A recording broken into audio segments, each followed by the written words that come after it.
Atin bawang.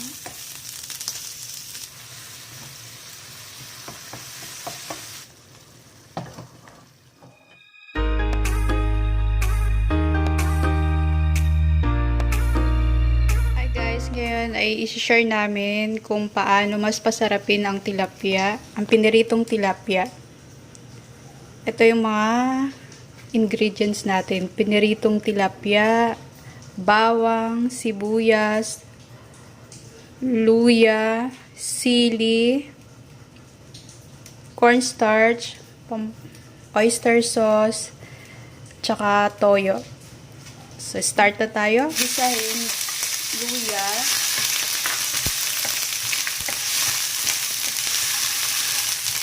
So, dapat ano siya, malito din. Dapat gisang-gisa yung luya bago isunod ang bawang. Bawang.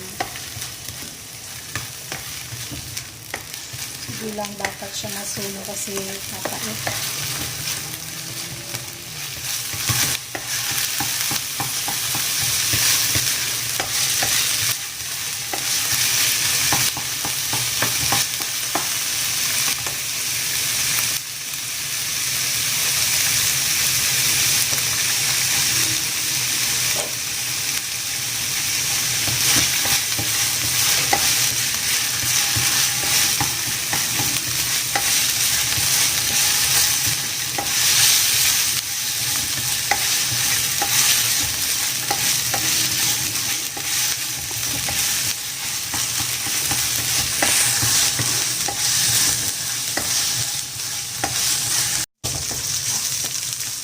Okay, ang next natin, bawang.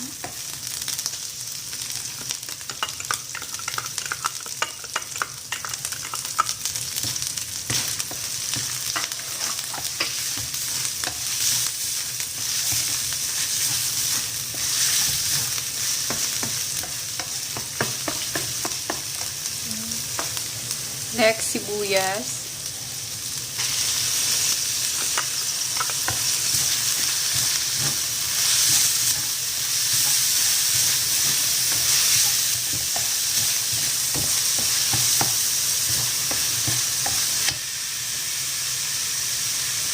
Pahabol lang guys ha. Ang ginawan, wala kaming ginawang sukat or hindi namin sinukat yung mga ingredients. Yung ginawa namin tansya-tansya lang. Bahala na kayo. Depende naman kung gaano karami yung tilapia.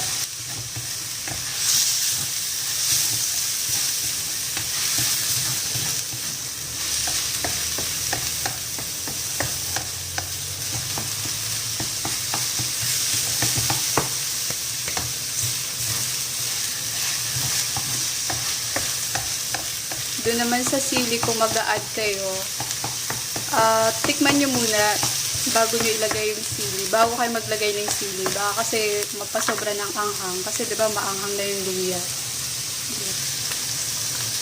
Kaya nilagay na yung sili.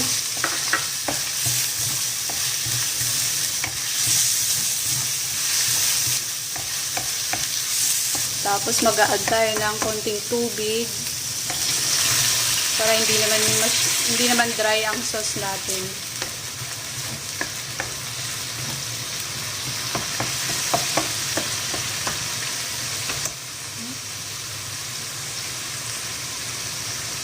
Next, konting oyster sauce. Tansya lang din. Tikman muna baka kasi mapaalat.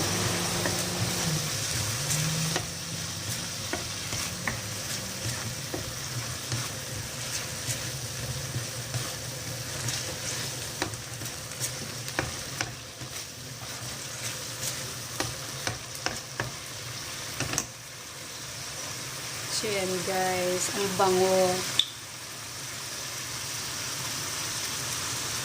Tapos, naglalagay tayo ng toyo. Konti lang din.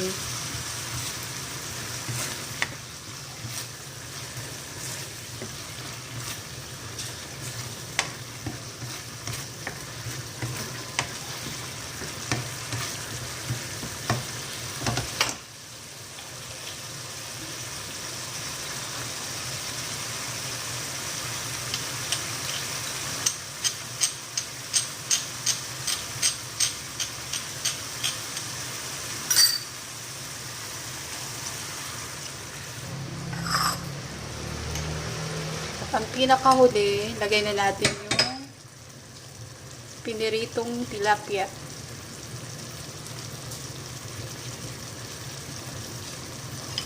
Tapos pakunan natin ng mga ilang minuto. Tapos okay na, luto na.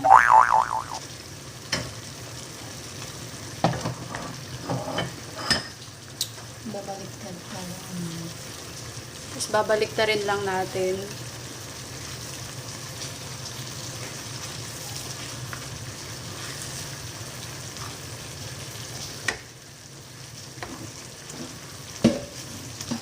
Titikman natin guys kung okay na, tama na yung timpla. Ay, kunting asin. Kunting asin. Yun naman dagdagan ng toyo or asin kung matabang. Depende sa inyo.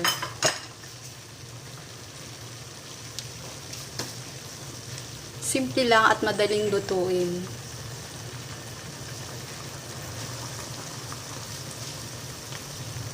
Okay, naluto na.